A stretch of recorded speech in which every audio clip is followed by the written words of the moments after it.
Vamos então? Estamos falando da última espécie de prisão provisória, a prisão temporária. A prisão em que quem trabalha diretamente com essa espécie de prisão são os senhores da Polícia Judiciária. Porque é a prisão que serve para garantir a instrução do inquérito. Tá certo? De cada 100 prisões que o delegado pede, 99 é prisão temporária. Ele ganha tempo, ele não precisa de muitos requisitos, igual a preventiva, não é tão rígido.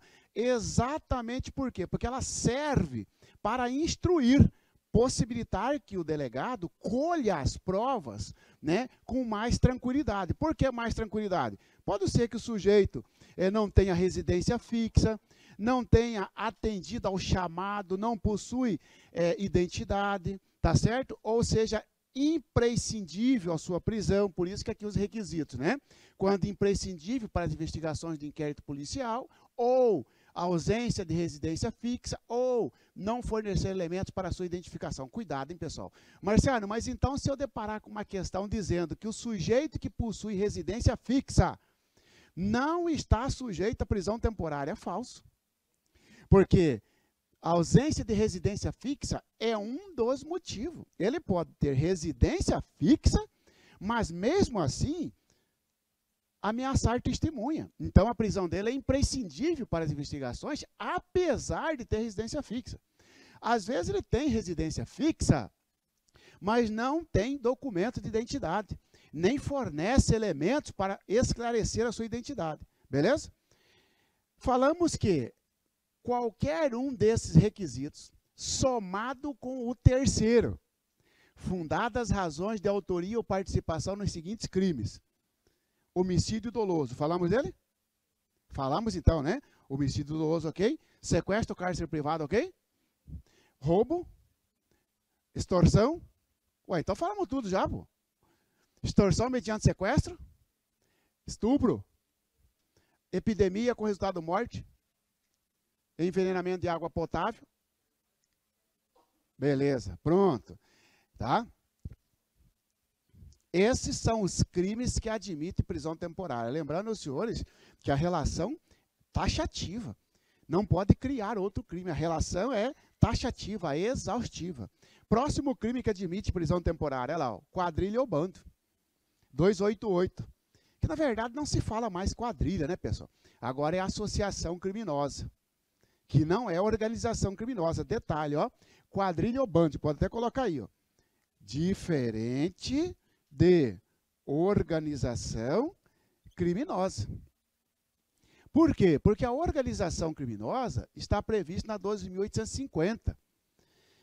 E na lei da prisão temporária, como não pode ter outros crimes senão o que está previsto aqui, e está escrito quadrilha ou bando, e quadrilha ou bando é o nosso 288 do CP e não do 12.850. Agora, cuidado. Organização criminosa não cabe prisão temporária, mas cabe prisão preventiva. Tá certo? Genocídio cabe prisão temporária. 288 hoje é associação criminosa. Hoje o nome atual é associação criminosa. Por que que consta ainda? Porque a nossa lei é de 89, tá? E aí reforma-se o Código Penal, mas não reformou a lei especial. Genocídio admite prisão temporária. Genocídio, né, quando o sujeito persegue uma etnia, persegue um grupo em razão de religião, etnia, tá certo? Matando ou causando lesão corporal gravíssima, grave ou gravíssima, já dá genocídio. Tráfico de drogas também admite prisão temporária. O que os caras colocam isso aqui, ó? Senhores, nós temos vários crimes na lei de droga. A lei 11.343 de 2006. Tem uma porção de crimes lá, né? De todos os crimes que tem lá, um admite prisão temporária. Aí eu não posso marcar na prova sobre a prisão temporária, indica a alternativa correta. É possível a prisão temporária nos crimes previstos na lei de droga. Falso. Não é nos crimes previstos na lei de droga. Está escrito lei de droga? Não. Da lei de droga apenas no tráfico de droga. Porque nós temos associação para o tráfico, tá? Nós temos outros crimes ali. Crime contra o sistema financeiro. É a lei 7492, salvo melhor juízo, tá? Crime contra o sistema financeiro. Cuidado, hein? Na prova vem para você, ó. Crime contra a ordem econômico-financeira, que é quase igual, ó. Crime contra a ordem econômica. Crime contra a ordem econômico-financeira, falso. Tá? Por quê? Porque uma coisa é a lei 8.137, salvo melhor juízo, de 90. Esta lei trata dos crimes contra a ordem econômico-financeira. Por exemplo, sonegação de tributo. Isso aqui não é sonegação de tributo. Crime contra o sistema financeiro, tá? O sistema financeiro, ele envolve o conjunto de bancos, captação, gerência de capital, né? Por exemplo, o gerente de banco que faz um balanço maquiado ou falso para transmitir para os seus acionistas que o banco está solvente, que o banco está bombando. Ele praticou um crime contra a ordem econômica financeira ou um crime contra o sistema financeiro? Crime contra o sistema financeiro, tá bom? Crime previsto na lei de terrorismo, lei do terrorismo, tranquilo?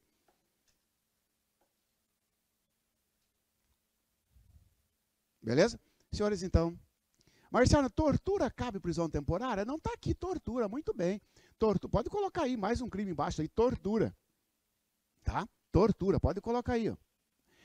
Por que que a tortura cabe? Porque a tortura, tá? E ela está lá no 9455, tá? E quando a 8.072 faz referência aos crimes hediondos ou equiparados, ele fala que para a prisão temporária em crime hediondo ou equiparado, o prazo é de 30 mais 30. Então, logo, tortura também. Coloca aí, tá? Pronto. Prazo da prisão temporária. Esses são os crimes. Tá? Tem que decorar. Basta ter indícios suficientes? Não. Basta ter fundadas razões, ó. Fundadas razões de que o sujeito praticou um desses delitos. Não precisa ter certeza da autoria, o indício não precisa ser tão forte quanto da prisão preventiva. Prazo.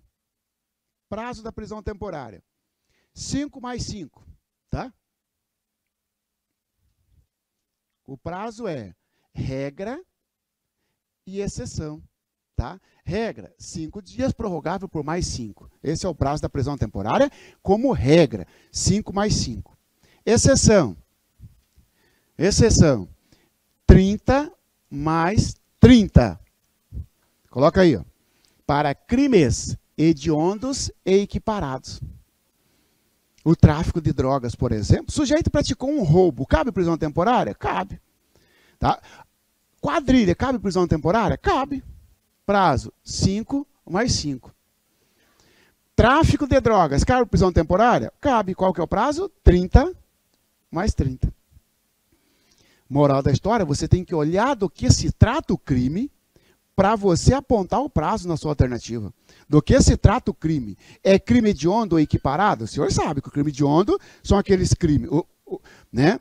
Os equiparados, tráfico, tortura, terrorismo. Tráfico, tortura, terrorismo, 30 mais 30.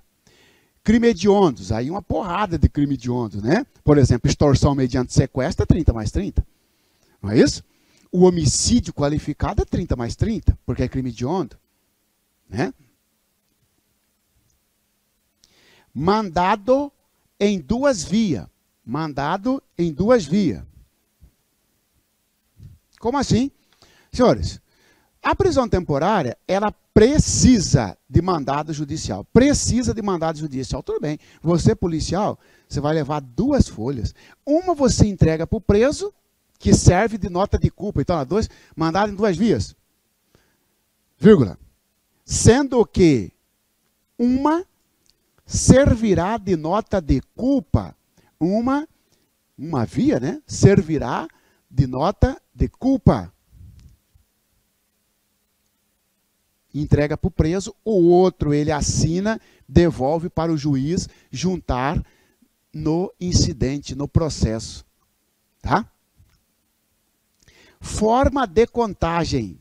Forma de contagem.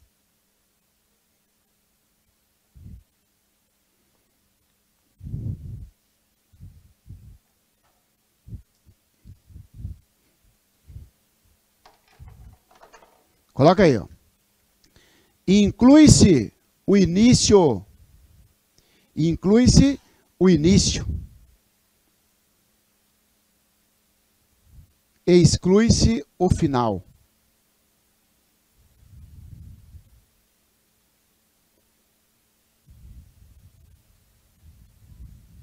Tá, pessoal? O sujeito é preso na segunda-feira. Olha aqui, ó. Numa prisão temporária de 5 dias, ela é preso na segunda-feira, às 23 horas e 58 minutos. Oh, falta 2 minutos para virar o dia, não é isso? 23 horas ele é preso. Senhores, com 2 minutos ele ganhou um dia. Já veio, inclusive, no pacote anticrime isso, tá? Porque era uma bagunça isso. O cara era preso hoje, né? Ele é preso na segunda, começava a contar terça, quarta, quinta, sexta, sábado. Excluía a segunda. Porque ele foi preso na segunda, então começa terça, porque na verdade, se for olhar, seria isso. Porque, ó, se ele foi preso na segunda, de segunda a terça é que dá um dia, não é isso, pessoal? Tá bom. Veio o pacote. Antes do pacote já tinha entendimento de que não. Desde o primeiro dia já conta um dia.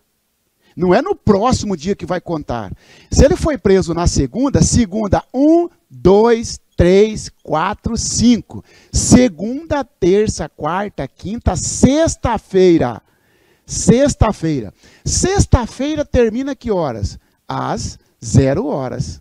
Às 0 horas terminou a prisão dele. De sexta para sábado. Mas terminou sexta-feira, às 23 horas, 59 minutos. Tá? Você da polícia está com o sujeito preso temporário lá. 5 dias. Né?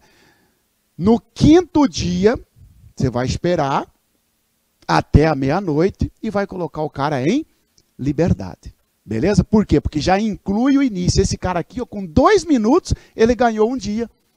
Porque se ele fosse preso segunda-feira, né, de manhã, ele ia ficar todo dia preso. Aqui ele foi preso de segunda para terça, com 2 minutos ele ganhou um dia. Por quê? Porque já conta o primeiro dia da prisão. Beleza? Certeza que os caras vão cobrar isso na prova, porque mudou agora com o pacote anticrime. Tá bom? Muito bem. Precisa de colocar em liberdade? Não, olha lá. Ó. Soltura do preso, então, olha lá. Ó. Soltura do preso. Constar no mandado, prazo de duração e o dia da soltura, tá? Constar no mandado, prazo de duração e o dia da soltura.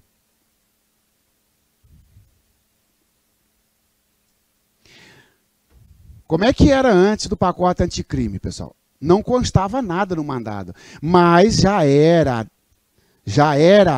prática, já era de rigor, de que no final do prazo, se não tivesse sido prorrogado, tinha que colocar em liberdade. Só que aí virava uma bagunça, pessoal. Virava uma bagunça porque, ó, o diretor do presídio ficava doido. O cara pegou lá uma prisão de 30 dias. Não consta até que dia que ele vai ficar preso. Aí ele ficava perguntando, e agora, será que precisa, que é a pergunta do colega, precisa chegar um alvará de soltura? Precisa chegar uma ordem judicial para soltar? O diretor ficava louco isso aí. E muitos falam assim, não, eu não vou soltar. Eu já tive cliente que falou, não, eu precisava, então me dá uma certidão dizendo que você não vai soltar. Não tem problema, quem sou eu para obrigar você? Só me dá uma certidão, porque a hora que virar meia-noite você já está praticando abuso de autoridade. Não segura essa bomba para você. Ah, então para aí. Ele liga para o juiz, não, tem que soltar. Se não chegou nada aí prorrogando, tem que soltar, senão dá abuso de autoridade. Agora acabou, porque agora o pacote anticrime fala que ó, deve constar no mandado a duração 5 dias, terminando sexta-feira. Mas quando que termina sexta-feira? porque a hora que dá 8 horas da manhã, o preso vai estar enchendo o saco já. E aí, pô, eu não vou sair? Vai. Mas sexta-feira não acabou ainda, irmão. É porque está constando aqui que meu mandado termina sexta, é verdade, mas a sexta termina meia-noite. Você vai sair daqui meia-noite, beleza? Separação do preso. Separação do preso. Coloca aí, ó. 2 pontos. Preso temporário deve ficar separado do preso definitivo. Preso temporário deve ficar separado do preso definitivo. Tá bom? Pelo menos para a prova você tem que gravar isso aí, tá?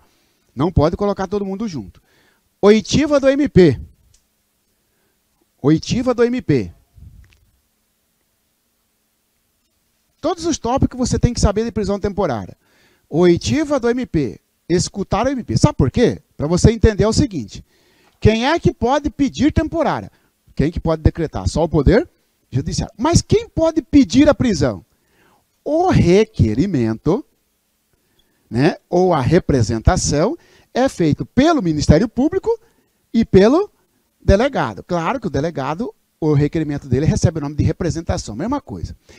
Aí, pessoal, a lei fala o seguinte, ó. E para quem que eles vão pedir?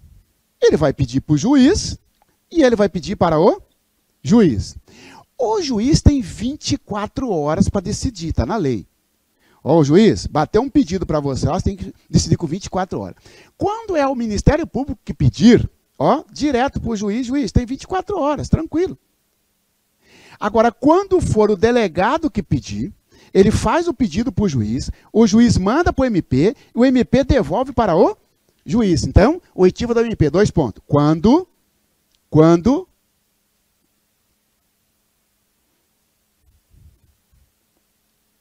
houver representação da autoridade policial. Quando houver representação da autoridade policial. Senhores, não pode o juiz decretar a prisão preventiva quando os senhores da polícia pedirem, quando o delegado pedir, sem antes o juiz escutar o Ministério Público. Agora, cuidado, hein, juiz? Do delegado até o MP e voltar para você, se vira.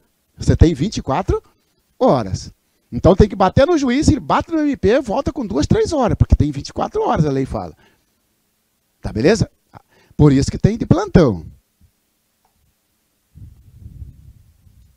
Senhores, e assim nós terminamos então prisão temporária, beleza? Vamos para as questões?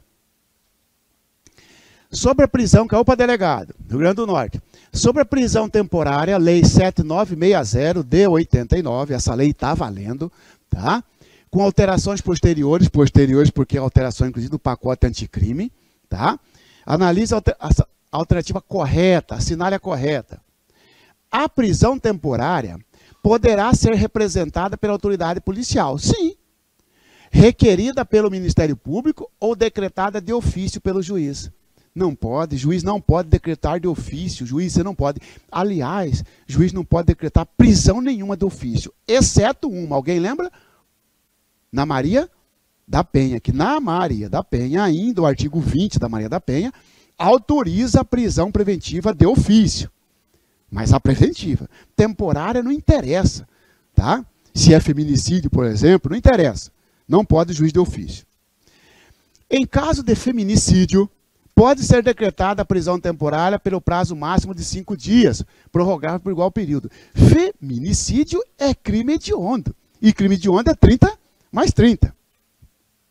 Uma vez decorrido o prazo contido no mandado de prisão, a autoridade responsável pela custódia deverá consultar ao juízo responsável pelo decreto sobre a manutenção da prisão ou colocação do preso em liberdade. É isso? Não. Não precisa consultar. Para facilitar no Brasil todo, agora já vem constando a data. Tá certo? No mandado. Beleza? A regra é o seguinte. Se no final do prazo não tiver sido decretada a prisão preventiva, tem que soltar, estando ou não constando no mandado, tá? O mandado de prisão temporária indicará o dia em que o preso deverá ser liberado. Pela alteração do pacote anticrime, sim, verdadeiro, ó, letra D, vamos ver aí. Os crimes previstos na lei de terrorismo não comporta a decretação da prisão temporária. Falso, comporta, né? Vamos ver essa aqui. Conforme a lei 7960, assinale a alternativa correta.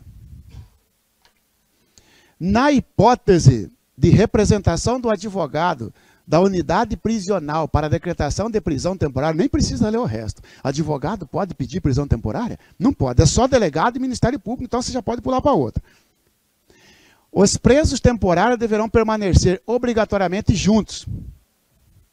Caberá prisão temporária quando o indiciado tiver residência fixa. E aí?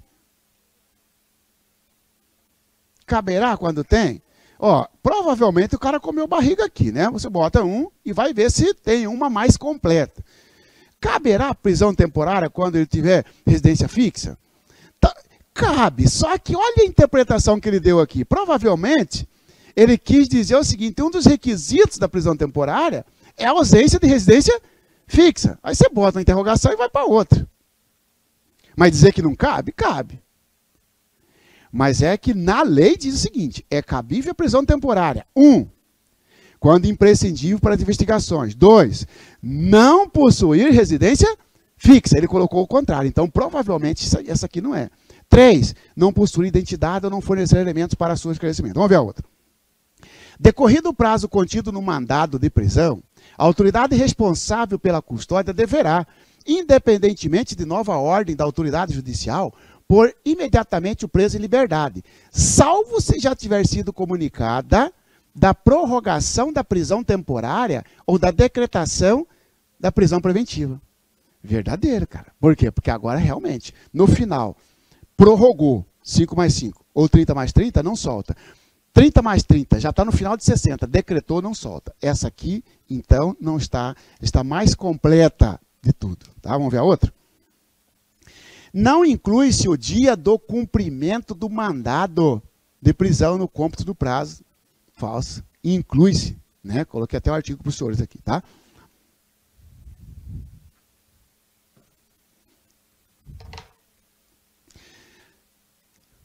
Analise-se as afirmativas a seguir.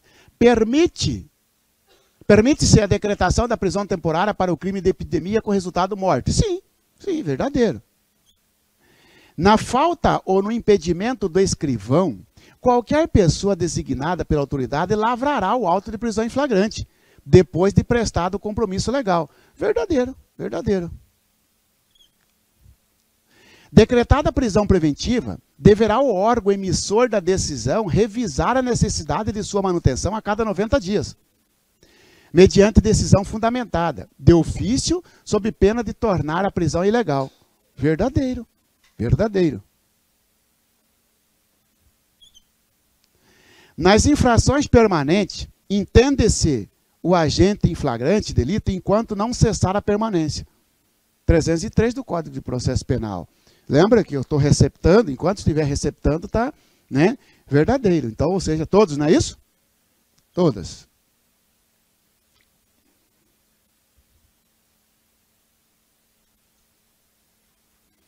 Todas, letra D, tá bom? Todas estão corretas.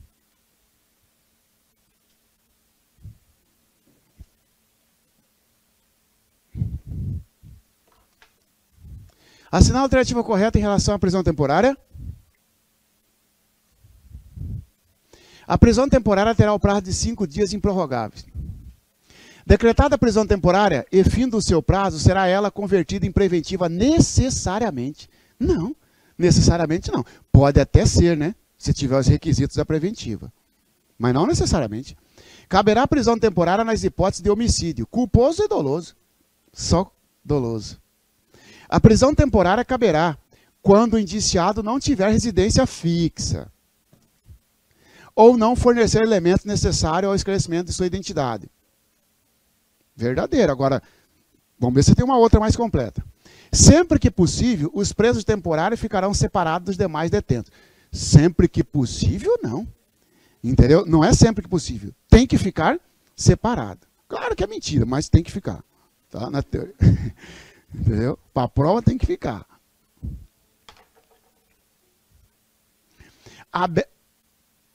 Delegado, aberto inquérito para apurar a prática do crime de roubo majorado pela restrição da liberdade da vítima. Que agora virou hediondo, né? Que agora virou hediondo. Tá? Aberto inquérito para apurar a prática do crime de roubo majorado pela restrição da liberdade da vítima. O sujeito vai lá roubar e prende a vítima no banheiro. Tá? Na forma do artigo 157, parágrafo 2º, inciso 5º do CP, praticado em 5/1/2021. A autoridade policial, presentes fundados indícios de autoria, entendeu ser imprescindível as investigações e a decretação da prisão temporária do indiciado Henrique, ainda que esse possua residência fixa. Não tem problema, porque são 3 requisitos, basta um. Diante da situação apresentada, a prisão temporária do agente poderá ser decretada pelo juiz, ainda que de ofício. Pode ser decretada pelo juiz mediante representação pelo prazo inicial de 30 dias. Sim, porque agora ele virou hediondo. Não poderá ser decretada por não se tratar de crime hediondo. Falso, que agora virou hediondo. Não pode, ainda que não fosse hediondo, tá? Ainda que não fosse hediondo, o roubo simples também cabe prisão temporária. A diferença é que no roubo simples, o prazo é 5 mais 5. Latrocínio, 30 mais 30. Não poderá ser decretada pelo juiz, pois o acusado possui residência fixa, mesmo tendo residência fixa. E primeiro que não é acusado, não estamos na fase do processo. Poderá ser decretada pelo juiz por representação do delegado, dispensada a manifestação do MP. Não. Quando o delegado pedir, é obrigatória a manifestação do Ministério Público.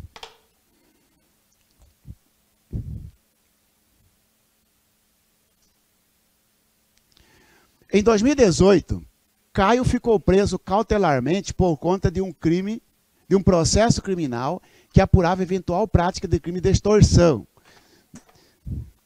Eu já falei para os senhores que o examinador não coloca data de graça, né? Nem que for por sacanagem ele coloca. Em 2018, Caio ficou preso cautelarmente por conta de um processo criminal que apurava eventual prática de crime de extorsão. Mas após a instrução criminal e decorrido um ano da prisão cautelar, Caio foi absolvido desse processo em 2019. Cara, nós já fizemos essa questão. Ela fala sobre a detração. Lembra quando nós estudamos detração? Ela veio parar aqui, não sei porquê. Tá? É que você vai montar na questão em cima do slide, essa questão já ficou. Ele vai perguntar o seguinte: o cara foi absolvido num processo. Pode ser aproveitado esse prazo que ele ficou, esse tempo que ele ficou preso em outro processo? Pode, a detração. Desde que eu não use aquela situação de saldo para frente. Não é isso? O saldo tem que ser para processo retrógrado. Processo anterior, porque senão o cara fala, bom, já que eu tenho um saldo, eu vou praticar o crime. Já que eu tenho um saldo, eu vou matar, eu vou... Não é isso? Tá? Então a lógica é essa. Vamos terminar a questão. Em 2018, Caio ficou preso cautelarmente por conta de um processo criminal que apurava eventual prática de extorsão. Mas após a instrução criminal e decorrido um ano da prisão, Caio foi absolvido desse processo em 2019. Paralelamente a isso, Caio respondia a outro processo que apurava a prática de roubo, praticado em 2017. Pode, ó. Ele ficou, né? O processo para trás, ele pode. Sendo que, em relação a esse processo de roubo, não pendia nenhuma medida cautelar contra Caio. Todavia, em relação ao delito de roubo, Caio foi condenado a 8 anos de reclusão, em sentença publicada em 2020. Nessa hipótese, assinala a alternativa correta sobre a detração. Não poderá haver desconto do cômputo da prisão? Pode. Não há nenhum benefício de execução penal que possa ser solicitado? Tem sim, detração. Os tribunais superiores já pacificaram entendimento no sentido de que não cabe detração em processo distinto. Falso, cabe sim, desde que seja processo passado. O tempo de prisão cautelar relativo ao processo por delito de extorsão poderá ser descontado do tempo de pena imposta no processo de roubo verdadeiro, porque o roubo é anterior àquele que ele cumpriu pena. Não está gerando saldo para o futuro, beleza? Senhores, e assim nós terminamos a prisão temporária. Vamos para o próximo assunto, está aqui, irmão?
Senhores, prova.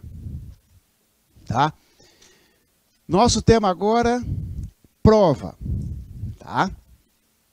Prova no processo penal. Todos nós já ouvimos dizer, né? Na roda de amigos, em casas, tal, quem acusa tem que provar, não é isso? A prova cabe a quem acusa. Então, nós estudaremos esse elemento. Estudaremos, então, a atividade em que alguém tenta convencer o outro. Esse alguém vai ser o promotor ou vai ser a advogada que vai convencer o juiz. O promotor quer convencer o juiz de que o sujeito é que praticou o crime. A advogada quer convencer o juiz de que não é ele. Ou que se foi ele praticou em legítima defesa. Ou que se foi ele precisa diminuir a pena por causa disso. Entraremos nessa atividade probatória. Conceito, então, vamos lá? O que é a prova? Vamos lá. É a atividade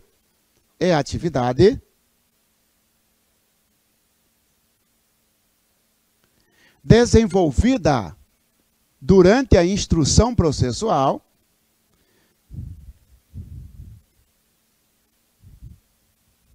ou em outra fase,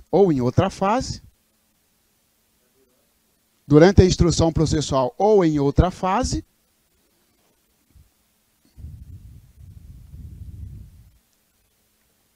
com o objetivo de convencer o julgador,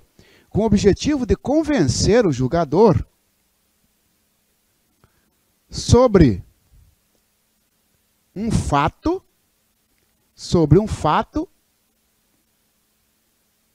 circunstâncias, autoria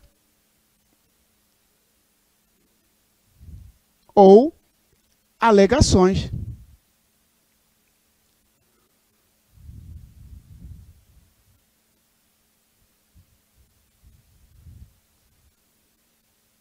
Ok? Essa, então, é o nosso objeto de estudo, tá bom?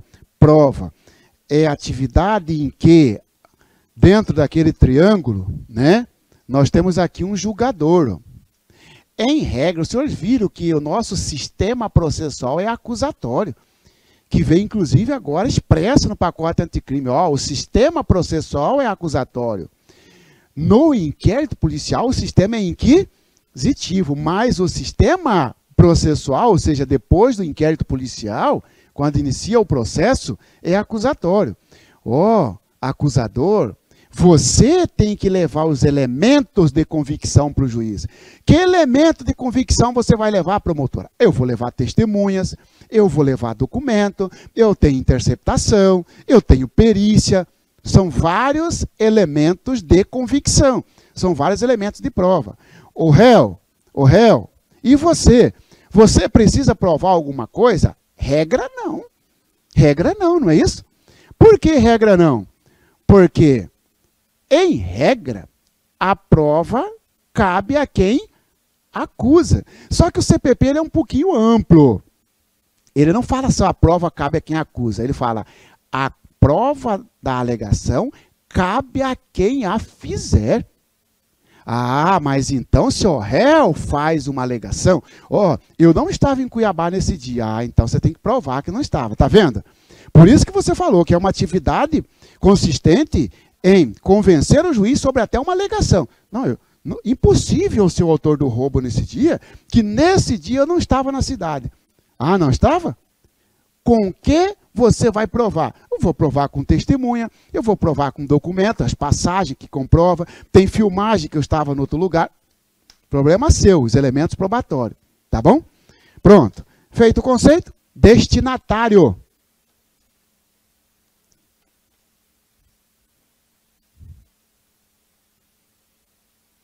Bom, você já está vendo que quem que deve ser convencido aqui, ó? Quem deve ser convencido é o juiz, seja pelo acusador ou seja pelo réu. Ele que tem que ser convencido, não é isso? Lembrando que se ele ficar na dúvida, o que acontece? Isso, indúbio pro réu, não pau no réu. Indúbio pro réu, não é isso? Na dúvida, absolve. Então ele é o destinatário. Destinatário, coloca aí, ó. O destinatário imediato é o juiz.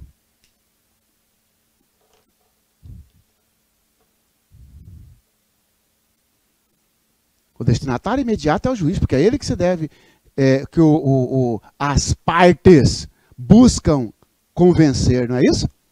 Aí dizem que o mediato são as partes. O imediato é o juiz e o mediato são as partes. Tá? O importante para nós é o imediato. Mas se perguntarem para você quem é o destinatário mediato, indireto, são as partes, o Ministério Público ou o réu. O destinatário imediato direto, juiz. Tá? Objeto da prova. Objeto da prova.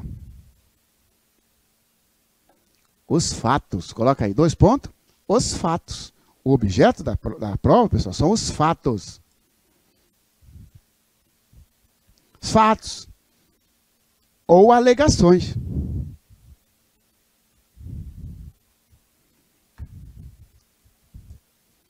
Beleza? Mataram, ó, Ministério Público do Estado de Mato Grosso vem denunciar o José da Silva por ter, no dia 25 de janeiro de 2021, mediante arma de fogo, desferido 3 tiros contra Silvano, ocasionando ferimento na região tal, que foi a causa da morte. O Ministério Público está trazendo um fato. Matar alguém. O Ministério Público, esse fato é o objeto da prova. Tá certo? É a delimitação daquilo que vai se discutir, daquilo que vai ter que ser provado. Por isso que, às vezes, né, o juiz fala assim, não, essa pergunta é impertinente, essa prova não tem relevância aqui, porque não tem ligação com os fatos. Tá beleza? Fatos que dispensa a prova. Coloca aqui, fato que dispensa a prova. Dispensa probatória. Dispensa probatória.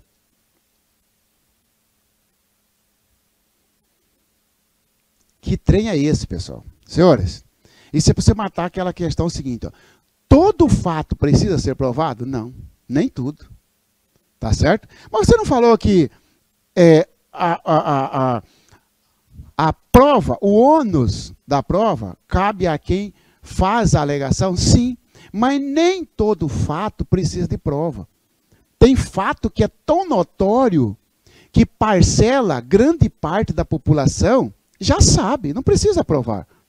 Tem fato que é lógico, que não precisa provar. Por exemplo, precisa o Ministério Público juntar uma perícia de um médico num tráfico de drogas para dizer que aquela substância, cocaína, causa dependência? Não precisa, porque é lógico que a cocaína causa dependência. Não é isso? Então, quais os fatos que dispensam a prova? Vamos lá? Primeiro, direito federal.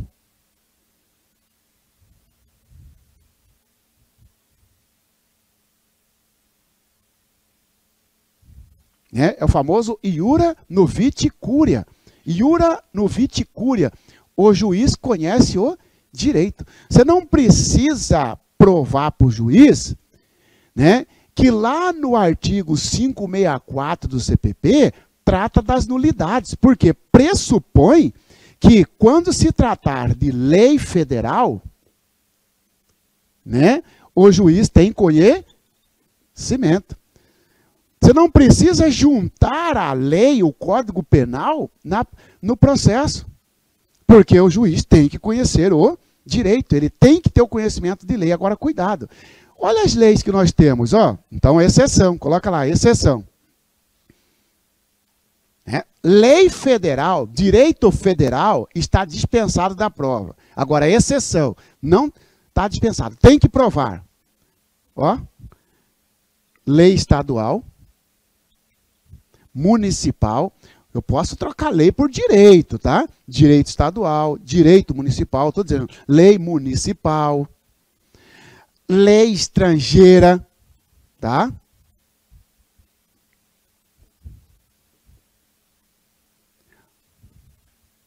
Tá? Costumes, Aí o cara vem e coloca na prova para você que o juiz deve saber todo o direito. Não, ele deve saber o direito federal. E não interessa se é juiz federal ou estadual. O direito federal, ele é obrigado a saber. O estadual, o promotor tem que juntar, tem que demonstrar para o juiz, tem que transcrever e juntar a lei no processo. Beleza? Uma portaria, tá? Não precisa ser provado. Está dispensado da prova. Fatos notórios, conhecido como verdades sabidas. Fatos notórios, verdades sabidas. Verdades sabidas.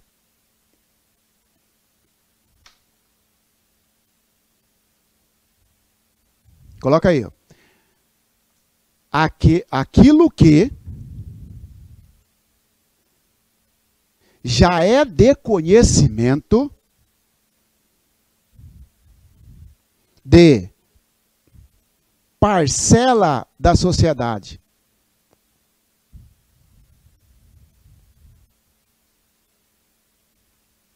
Pode até colocar exemplo, feriados nacionais. Feriados nacionais.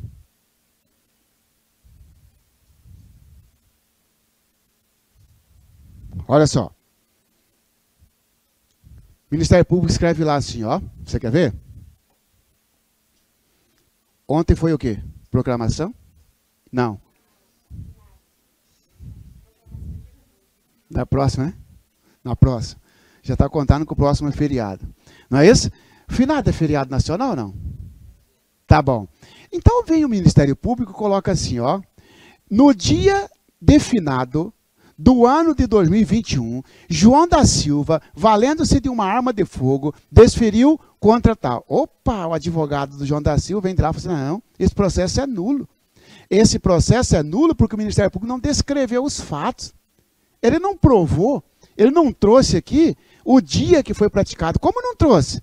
Feriado nacional é um fato notório. No dia que se comemorava a independência do Brasil, no ano de 2013, ele está falando 7 de setembro de 2013, é um feriado nacional, é uma verdade sabida, não precisa de prova, beleza?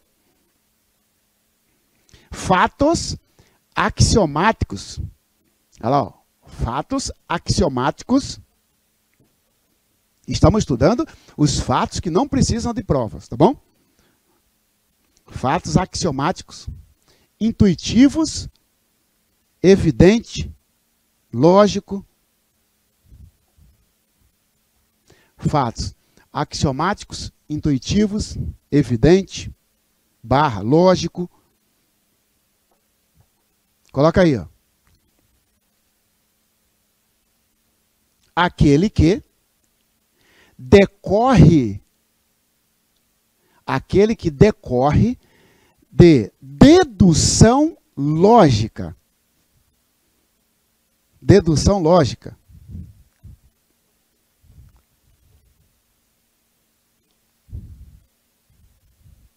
Senhores, se você colocar exemplo, cocaína causa dependência. Pessoal, quando sai o tráfico de drogas, para caracterizar tráfico tem que ter um laudo. Mas o laudo no tráfico de droga, na droga, é só para dizer sobre a substância, para dizer a quantidade, para dizer a natureza. Essa substância é cocaína? É crack? É maconha? Mas o laudo não fala se a cocaína causa dependência. E pronto. O defensor público, o advogado, vai entrar com a habeas corpus dizendo que o processo é nulo, porque não ficou provado pelo laudo que a substância apreendida causa dependência. Está dispensado da prova, porque é uma lógica, tá? É uma dedução, é uma conclusão, é um fato axiomático, intuitivo, que a cocaína causa dependência. Não precisa provar, beleza? Presunções.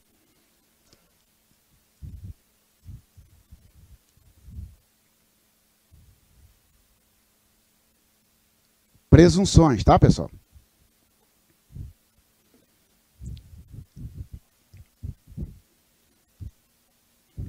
Oi. Oi? Não. A droga é o seguinte, pessoal. Para ser droga, a substância tem que estar na relação da Anvisa. Estando na relação da Anvisa, é substância entorpecente. Se aquela droga nova não está na relação da Anvisa, o crime não existiu. Tá, beleza? Tá? Já ouviu falar de norma penal em branco? Não é isso? É só uma casa de norma penal em branco. Ela precisa de um complemento. Precisa de um complemento lá da portaria. Essa droga é nova, mas já está lá na portaria aí. Tá bom? Senhores, presunções. As presunções, em regra, dispensam prova. O que são presunções? Tá? São determinações da lei. Presunções, pode colocar aí, ó, determinação da lei. Por isso que fala presunção legal. Aquilo que vem da lei. Tá? Aí nós temos as seguintes presunções. Presunção legal absoluta e a presunção legal relativa. Opa! Então eu já sei que às vezes a própria lei, pessoal, já dispensa determinada prova. A própria lei já falou, aqui não. Aqui presume-se isso. Não é isso? Você quer ver? Nós estudamos aqui prisão em flagrante, não estudamos? Ora, o sujeito que é encontrado com a moto furtada logo depois, presume que ele seja o autor do furto. Está na lei, está lá no artigo 302. Ó. É uma presunção legal. Puxa, mas não fui eu. Eu achei a moto abandonada, eu peguei. Sim, presume que você seja o autor. Até que prova em contrário. Por isso que nós temos dois tipos de presunção. Aquela que admite uma prova em contrário, que eu vou explicar, e aquela que não admite prova em contrário. A prisão em flagrante admite. Às vezes o cara está passando, vê uma TV jogada, ele pensa que está abandonada e pega a TV, cara. Mas é porque o cara que roubou não aguentou carregar e deixou ali. O cara pega a TV, logo em seguida ele é preso em flagrante. Ele não foi o autor do roubo, do furto, dane-se. Até que se prova o contrário, presunção de ser ele o autor. Outra situação. Veja o senhor é o seguinte, o cara tem 17 anos de idade, faz faculdade, já morou no exterior, mãe é juiz, pai é promotor, entendeu? O cara pratica um homicídio. A promotora falou assim, não, esse aqui não pode ser acusado como menor, não, só porque ele tem 17 anos. Esse aqui tem que responder igual um maior. Promotora, a presunção de que o menor de 18 não responda por crime, sim por ato infracional, é absoluta. É uma presunção absoluta. Então, nós temos dois tipos de presunção. Presunção legal, presunção, aquilo que vem da lei. Presunção legal absoluta, iuris et de iure, de direito e por direito. Coloca aí, ó. Não admite prova em contrário. Não admite prova em contrário. Não admite prova em contrário.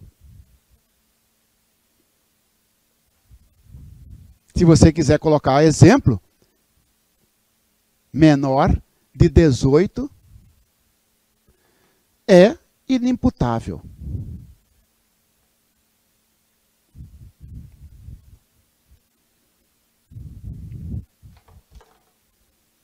Então nós temos aqui, senhores, a presunção absoluta e a presunção relativa. Absoluta, não adianta querer provar contra. Não admite. Prova contra.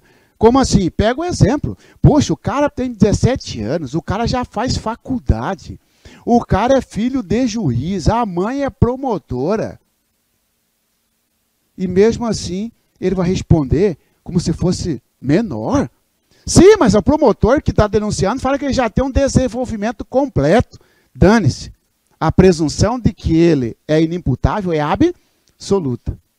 Beleza? Outro exemplo. Sujeito praticou relação sexual com menor de 14. Ah, mas ela consentiu. Dane-se. O estupro de vulnerável. A presunção é absoluta. absoluta, não tem jeito. Ah, mas ela já tinha havido não sei o que lá, tal. Dane-se. Mas, Marcelo, mas e se ela for grandona? Aparecer que já tem mais de 14, não pode ser absolvido? Pode, mas aí não estamos falando da presunção. Nós estamos falando de erro de tipo. Na cabeça da pessoa, achou que estava saindo com alguém maior de 14. Erro de tipo. Exclui o dolo, é outra situação. Tá certo? Então, presunção legal absoluta não admite prova em contrário. Tá certo? Ou seja, dispensa a prova. Presunção legal relativa. Iuris tanto, de direito. A outra é de direito por direito. Iuris tanto, de direito. 2 pontos. Admite prova em contrário. Admite prova em contrário. Beleza? O exemplo é a prisão em flagrante presumido. Não é isso? Prisão em flagrante presumido. O sujeito foi encontrado com a TV furtada. Presume que seja ele. Só que não é uma presunção absoluta, pessoal. Se de fato ele conseguir provar, ele conseguiu, graças a Deus, onde ele pegou a TV, pessoal, tem uma filmagem, tem uma câmera. E filmou realmente, alguém chegou, correndo, jogou, abandonou a TV ali. Ele estava passando de bicicleta, viu e pegou.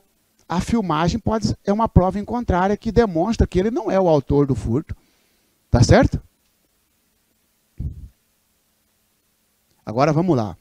Deixa eu ver se eu coloco aqui. Observação, coloca aí. Não, não, antes disso. Antes disso. Coloca aí, observação.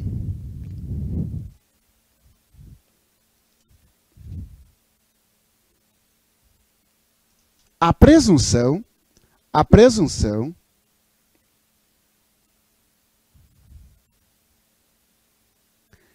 poderá, a presunção poderá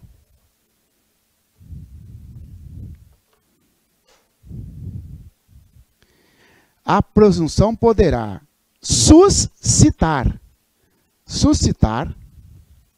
prova indireta,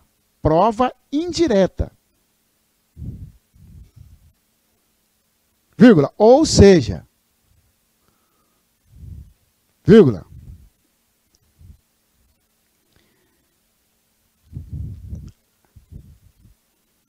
o fato que serviu de base, para a presunção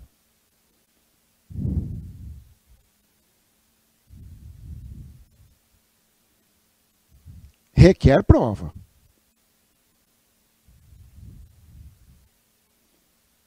Entenderam, né?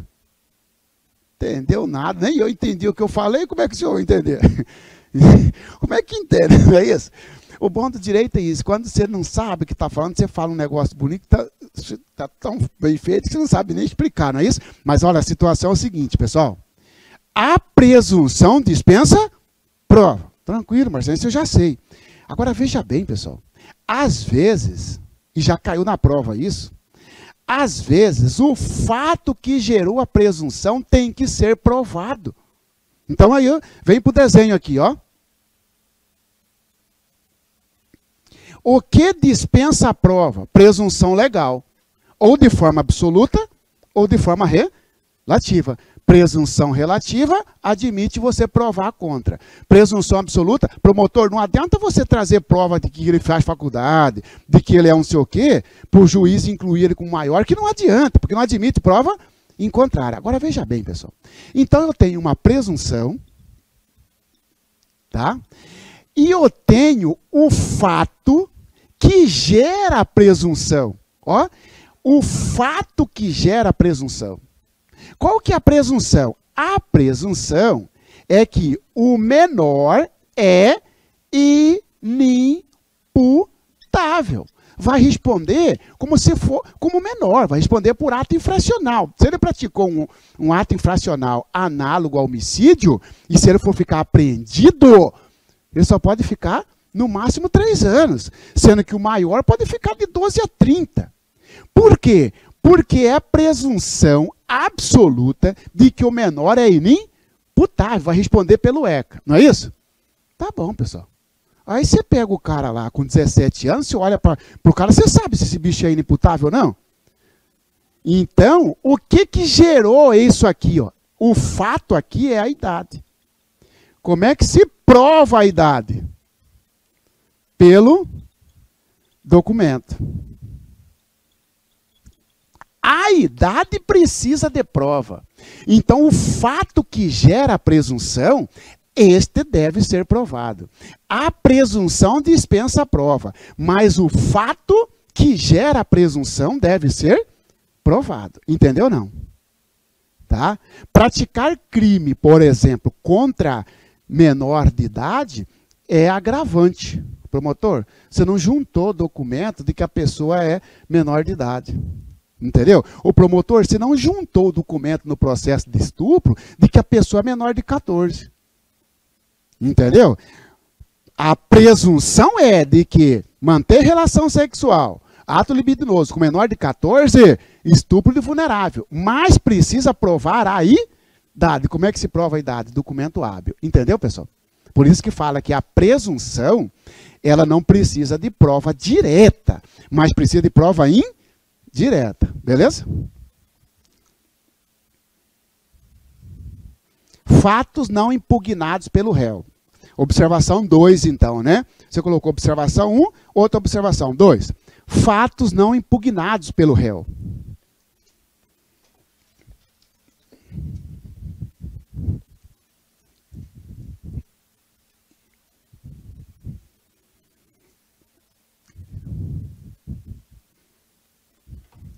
Pessoal, vamos para o triângulo?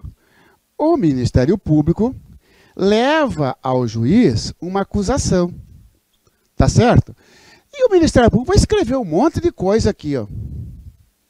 Imagina que o réu, na hora que foi fazer a defesa através do seu advogado, ele simplesmente, pessoal, não rebateu todos os fatos. Ele rebatesse, fica quieto nesse. Pronto, e agora, hein?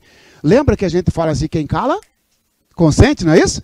Esse quem cala, consente não se aplica no processo penal. Aliás, réu, se você não quiser, se você só quiser negar geral, não fui eu. Não fui eu. Sim, mas você não vai nem dizer onde você estava, o que você estava fazendo. Não, não fui eu. Fez uma negativa geral. Ou se ele chegou e ficou em silêncio, ele pode ser condenado porque impugnar é rebater. Só porque ele não rebateu os fatos atribuídos a eles, esses fatos não impugnados pelo réu dispensam prova? Não. Então, fatos não impugnados pelo réu, 2 pontos. Não dispensam provas. Não dispensam provas.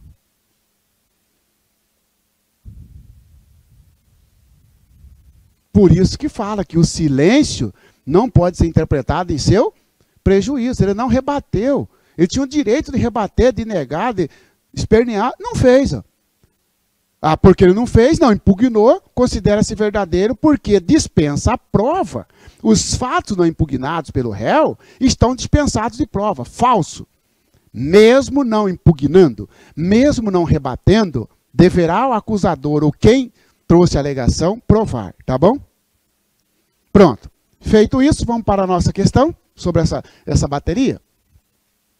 Acerca das disposições relativas à prova no processo penal, julgue o item seguinte. As presunções legais, quando absolutas, não aceitam prova contrária, porquanto constitui prova legal que vincula o convencimento do juiz. E aí? Tá? Acerca das disposições relativas à prova no processo penal, julga o seguinte: as presunções legais, quando absolutas, não aceitam prova contrária, porquanto constitui prova legal que vincula o convencimento do juiz. Certo. Presunção absoluta não admite prova em contrário. Tá bom? Vamos ver essa aqui para delegado. Acerca do objeto da prova, assinar a opção correta. Qual é o objeto da prova? Os fatos. Existem fatos que estão dispensados de prova. Quais são? Vamos ver então. Os fatos são objeto de prova, sim, e nunca o direito, pois o juiz é obrigado a conhecê-lo. O juiz é obrigado a conhecer todo o direito? Não, só o direito federal. O municipal não é obrigado, o estadual não é obrigado.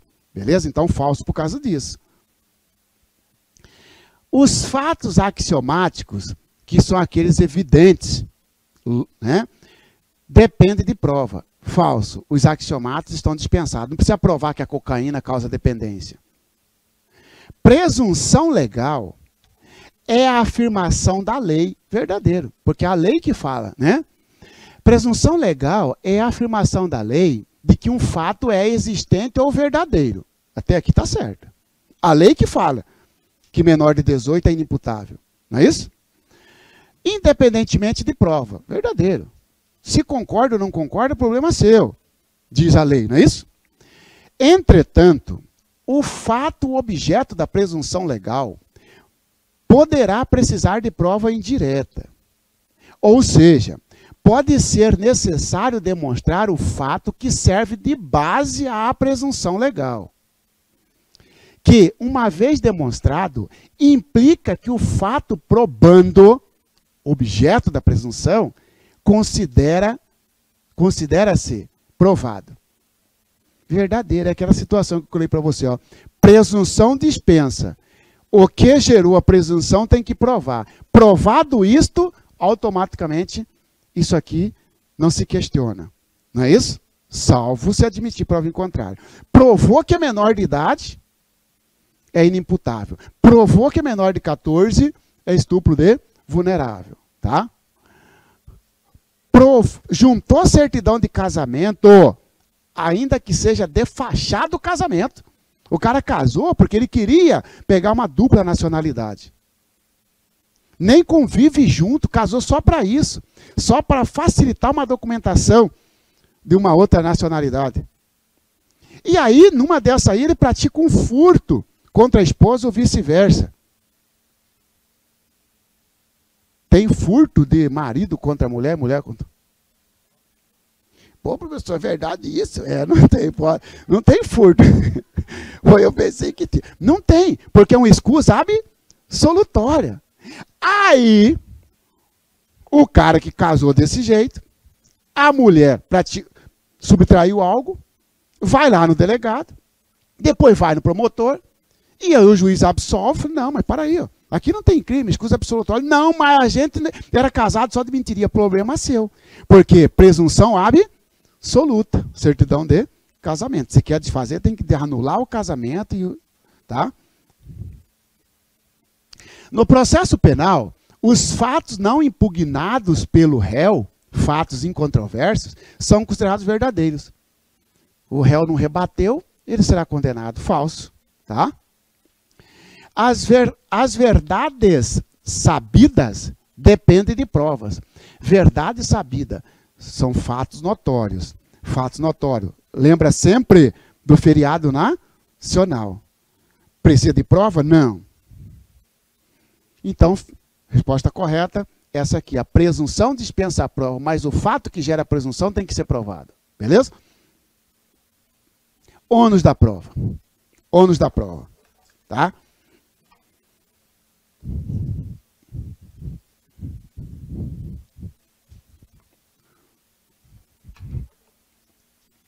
Coloca aí. Ó.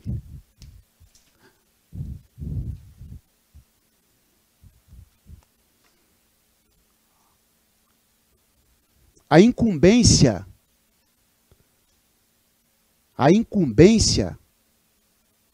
da prova,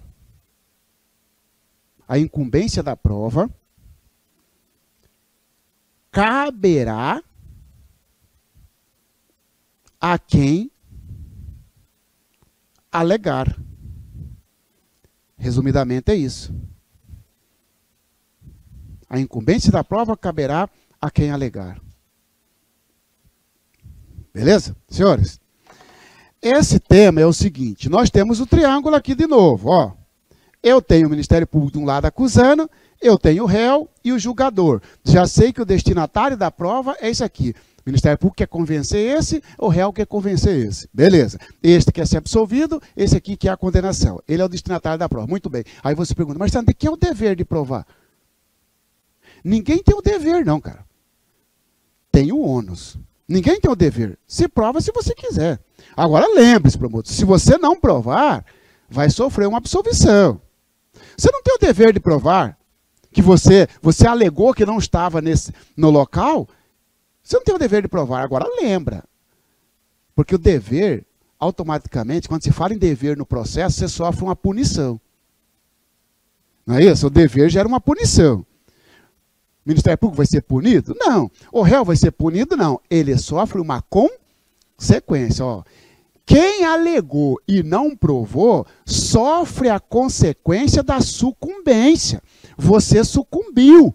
Porque você falou que não estava no local, trouxe um álibi e não comprovou. Você, Ministério Público, né, não comprovou o dolo, não comprovou a autoria, não comprovou as circunstâncias, não comprovou o fato. Beleza? Então, de quem é o ônus? O ônus da prova será da acusação, mas também será da defesa. Defesa aqui eu estou falando do réu, né, pessoal? Do réu. Quando que vai ser da acusação, então? A acusação, ela vai provar a autoria, ela vai provar a materialidade, a acusação vai provar o dolo. O que é o dolo? Elemento subjetivo. A acusação, quando o crime for culposo, você tem que provar se realmente o homicídio foi praticado de forma imprudente. Então, quando o crime for culposo, ele deve provar a culpa. Beleza? Então, eu não posso aqui dizer que, pessoal, no processo penal brasileiro, o ônus fica integralmente para a acusação. Não. É como se repartisse, tá bom? Claro, pessoal, que a carga maior fica com a acusação, porque a regra é, quem acusa deve provar, e nós já falamos que mesmo que o réu não prove nada, mas se ficou na dúvida, absolve. Mas daí nós chegamos à conclusão numa prova de que o réu não tem qualquer ônus, falso. Mas então qual que é o ônus do réu? Ora, ele, réu, vai provar os fatos modificativos, extintivos. Réu, excludente, as excludentes, seja ela de ilicitude, seja ela de culpabilidade. Ora, o cara estava bêbado, ele matou uma pessoa, mas ele falou o seguinte, sabe por que eu estava bêbado? Porque eu fui numa festa de calouro, obrigado, lá eles fizeram, eu ingeri bebida alcoólica, me bateram, fizeram ingerir bebida alcoólica na marra, e eu saí de lá, perdi a consciência, bati e matei. Ah, então ele está dizendo que ele estava numa embriaguez completa, involuntária. Opa, a embriaguez completa e involuntária é causa de excludente da culpabilidade. Ah, você está alegando isso? Tá bom. Cadê a prova? Vou trazer a prova. João, José, Maria e Pedro é prova porque eles estavam lá na festa de calor e viu os caras me obrigando. Entendeu? Ele viu que eu não quis beber. Eu não estou naquela... libera em causa, axio libera em causa, ação livre na causa, não bebi porque quis. Então, ao réu, cabe também provar as excludentes de licitude, de culpabilidade. Ao réu, cabe provar o álibi. O que é álibi? Álibi é uma alegação de que não estava no local do fato. Quando o réu traz essa alegação, pessoal, ele só faz isso, ó, ele inverte o ônus da prova. Entendeu? Ele inverte o ônus da prova. Ele não está negando. Ele não está trazendo uma excludente de licitude. Ele está dizendo, eu não estava aí. Ah, você não estava? Então prova. Beleza? Tá? E aí vem do artigo 156, então, a prova da alegação incumbirá a quem a fizer, sendo, porém, facultado ao juiz de ofício. Então, coloca aí, observação. Observação, iniciativa do juiz. Observação, iniciativa do juiz.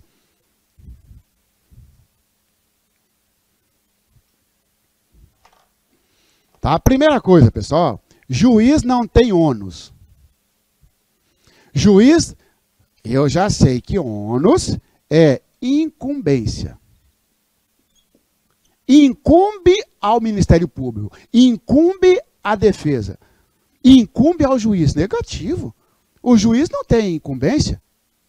Ora, você, promotor que está acusando, incumbe a você convencer o juiz com prova, com perícia, com reconhecimento, sei lá, com o que você quiser, com filmagem. Você, defesa, está dizendo que ele não estava no local, então incumbe a você, defesa, convencer o juiz com testemunha, com filmagem, com prova, pericial, o que você quiser. Beleza? Isso que aí o CPP falou o seguinte, para aí, ó. Apesar do juiz não ser parte do processo, que ele não é parte, ele é o julgador, não é parte. Parte é o Ministério Público. Parte é o réu. Parte é a vítima que está aqui como assistente da acusação. Apesar do juiz não ser parte, ele também não pode ser um mero espectador. Ora, e aí o CPP fala que o juiz tem iniciativa. Ele não tem ônus, mas tem iniciativa. Então, por isso que eu coloquei iniciativa. Coloca aí. Iniciativa do juiz, né? Coloca aí. Primeiro, determinar a produção de provas.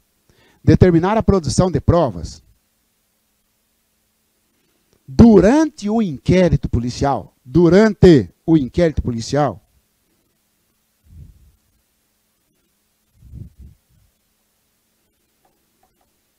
Tá? Quando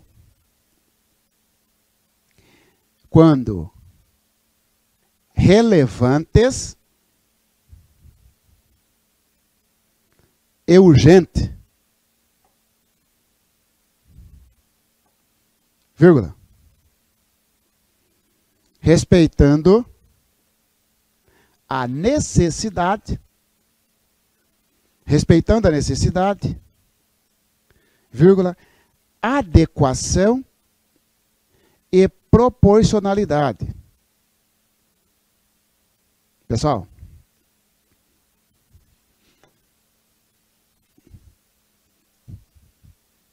juiz não é parte, juiz não tem ônus.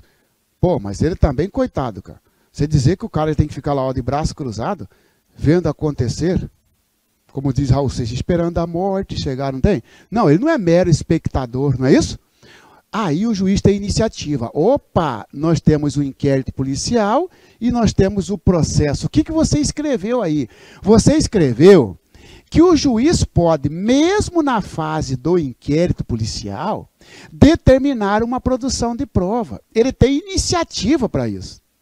Desde que seja uma prova urgente, desde que seja uma prova relevante.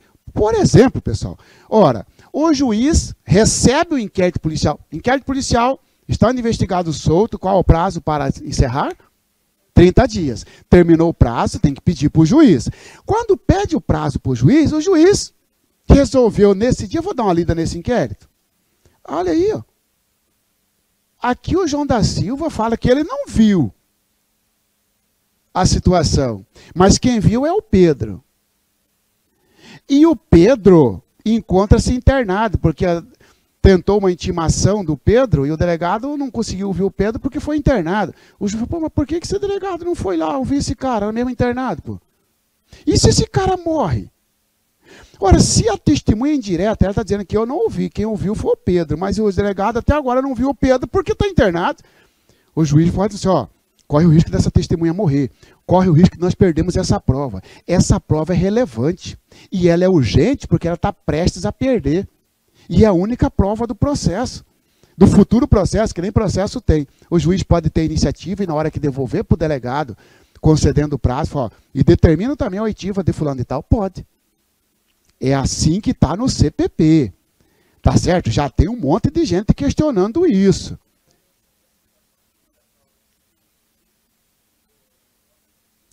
Nessa situação que pode gerar essa prova, isso mesmo, pode gerar, o cara morreu, é uma prova não repetível, por exemplo. Tá? Senhores, é assim que está no CPP, primeira observação, tá certo? Já tem gente falando por aí, e com razão, tá certo? De que essa parte deixou de ter validade com o pacote anticrime. E agora, como que eu vou fazer na prova? Esquece, por enquanto, o pacote, porque o pacote, nesse ponto, está suspenso. O pacote anticrime fala o seguinte, tem um artigo lá, acho que é o 3º-A, que fala o seguinte, que o juiz não pode substituir as partes, que o juiz não pode ter iniciativa.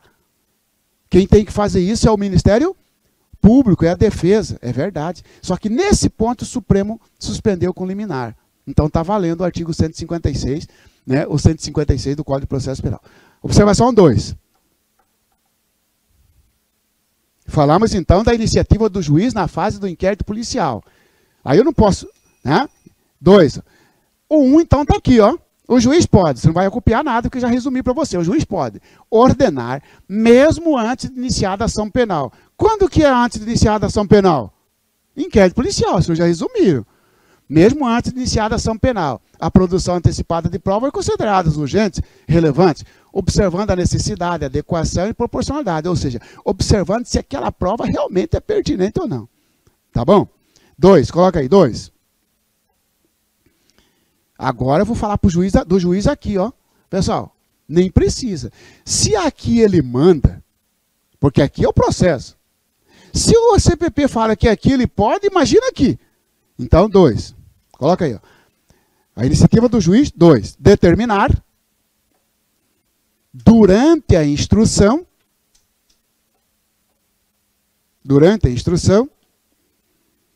tá? A produção de provas, barra diligência, a produção de provas, barra diligência, para dirimir, para resolver, para sanar dúvidas, para dirimir dúvidas. Você quer ver? Senhores, agora nós estamos no processo, ó. O Ministério Público pediu para ouvir 3 pessoas. Tá certo? O Ministério Público pediu para ouvir 3 pessoas. O juiz ouviu 3 pessoas. E uma dessas pessoas ainda falou o seguinte, ó, na verdade, quem sabe mais é fulano de tal que sequer foi arrolado pelo Ministério Público. Qual que seria o correto, pessoal? O correto, na hora, o promotor falou assim, ó, para aí, ó, eu quero ouvir isso aqui, ó. O Ministério Público pediu para ouvir 3 pessoas, lá na instrução. E uma delas falou assim, ó, na verdade, quem estava no dia da festa era o João. Eu não sei nem por que ele não foi ouvido até agora, mas quem estava lá, ele que contou para nós. O que o promotor tinha que na hora gritar? Quero ouvir o João. O promotor simplesmente não quis. Ó, o juiz ficou em dúvida. O juiz pode, eu quero ouvir o João. Ele pode? Pode. Tá? Para dirimir dúvidas. Tá? Que é o inciso 2, ó.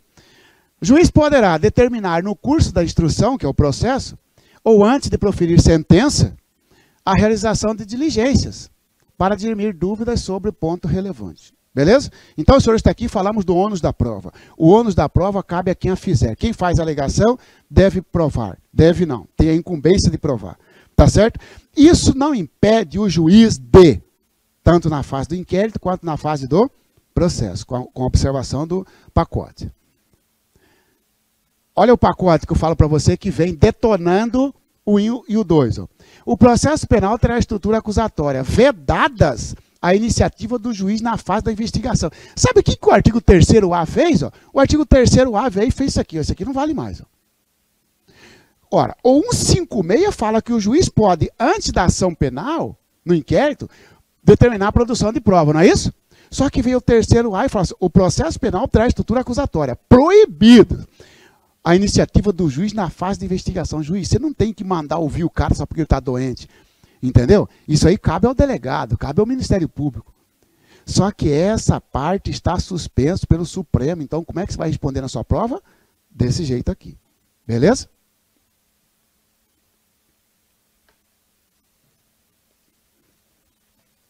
Esse sinal foi para nós ou não? Senhores, fechamos então o ônus da prova. Vamos ver uma questão sobre o ônus? Delegado. Conforme a doutrina de Gustavo Badaró, o ônus da prova é a faculdade dos sujeitos parciais produzirem as provas sobre as afirmações de fatos relevantes para o processo, cujo exercício poderá levá-los a obter uma posição de vantagem ou impedir que sofram um prejuízo. Ele está explicando o conceito de prova, tá certo? A respeito do ônus da prova, que é a iniciativa, a incumbência, considera as seguintes afirmativas. A dúvida sobre a tipicidade da conduta, incluindo a ação ou a omissão, levará a um julgamento absolutório. E aí, o que os senhores acham? Na dúvida, se é crime ou não, condena, pô. É assim? Na dúvida, absolve. Não interessa. Ele pode, na dúvida, só aqui eu já podia parar. Ó. Na dúvida, eu já podia parar de ler o resto. Porque na dúvida, absolve. Não estou falando de presunção legal, estou falando? Não. Eu estou falando de tipicidade, ó. Será que é crime, cara? Será que manter munição em casa sem a espoleta é crime ou não é crime? Será que é crime ou não é crime? Na dúvida, absolve. Então, ó, a dúvida sobre a tipicidade da conduta, incluindo a ação ou omissão, levará a um julgamento absolutório. Verdadeiro. Verdadeiro. O ônus da prova, da autoria deletiva, bem como da participação no concurso de agentes, pesa sobre a acusação. Verdadeiro. O Ministério Público, você tem que provar autoria, materialidade. Ora, você tem que provar se de fato nós três estávamos em concurso de pessoas. Se nós três tínhamos a unidade de desígnios, porque concurso de pessoa não é isso, né? É isso. Ah, a defesa vem e fala assim, negativo, negativo. Realmente, ela estava no local do fato, mas ela só ficou de espectador. Ela não pode responder por homicídio. Ela só ficou de espectador. A promotora não. A promotora pegou nós três que estavam lá no local do fato e tocou os três de autor do fato. Não, cara. É comum que, às vezes, um fica tá de curioso ali, mas ele não sequer encorajou. Então, não teve auxílio moral. Não sequer emprestou a arma, então não teve auxílio material. Ministério Público, você tem que provar se os três estavam unidos. Unidade de desígnio. Então, ó, o ônus da prova da autoria deletiva, bem como da participação no concurso da agente, pesa sobre a acusação. Sim. Porque a advogada dela vai dizer, não, realmente ela estava lá, só que ela não participou. O Ministério Público traz a prova traga a prova de que ela participou. A acusação tem o ônus de provar o elemento subjetivo do delito. Subjetivo é o dolo, pessoal. Eu só troquei, o examinador só trocou aqui. Ó. Cabe ao examinador, cabe ao Ministério Público provar o dolo verdadeiro. Cabe ao Ministério Público provar a culpa no crime culposo. Cabe ao Ministério Público provar o dolo. Tá?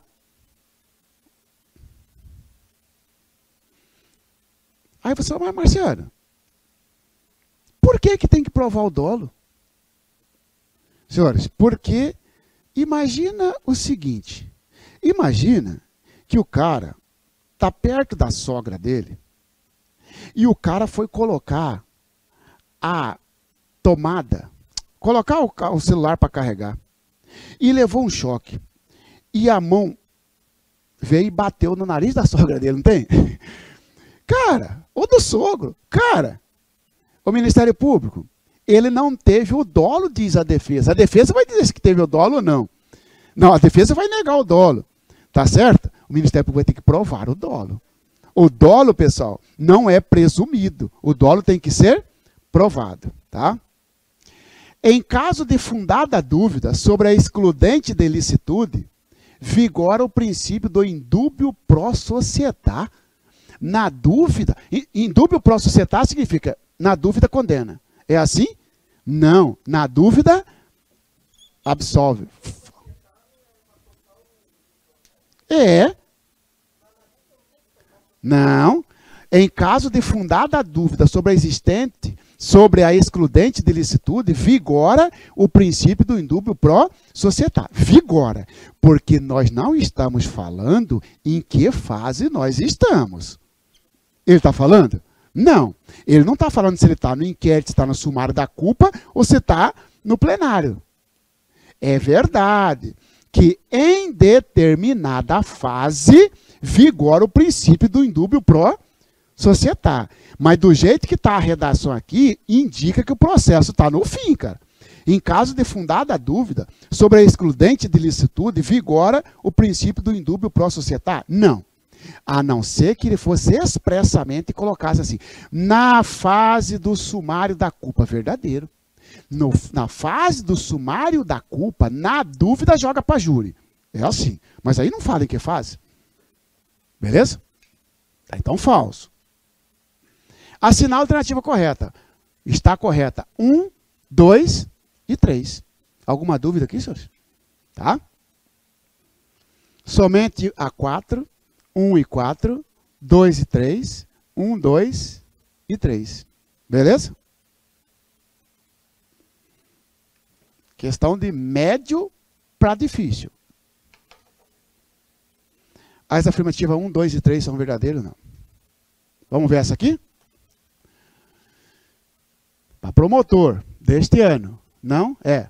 A partir das disposições do ordenamento processual penal em vigor, julgue o próximo item. Nos termos do CPP, o ônus da prova caberá integralmente à acusação. Você não precisa nem ler o resto, né? Só é da acusação? Não. Não. É bem verdade que ela fica mais pesada no ombro da acusação. Mas dizer que é integralmente é acusação, incluindo-se fatos alegados pela defesa, ainda que esta não tenha trazido aos autos qualquer elemento de informação que embasasse essa alegação. Não. Tá certo? Não cabe integralmente a acusação. Tá? Nos termos do Código de Processo Penal, o ônus da prova caberá integralmente à acusação. Falso. Nos termos do Código do Processo Penal, o ônus da prova cabe a quem alegar. A ônus da alegação cabe a quem a fizer. Tá beleza? Limitação na produção da prova. Limitação na produção da prova. Senhores, pronto. Entraremos num outro campo dentro da prova. Irmãozinho, vamos fazer o intervalo, porque senão eu vou ter que interromper, tá? Beleza? Ok?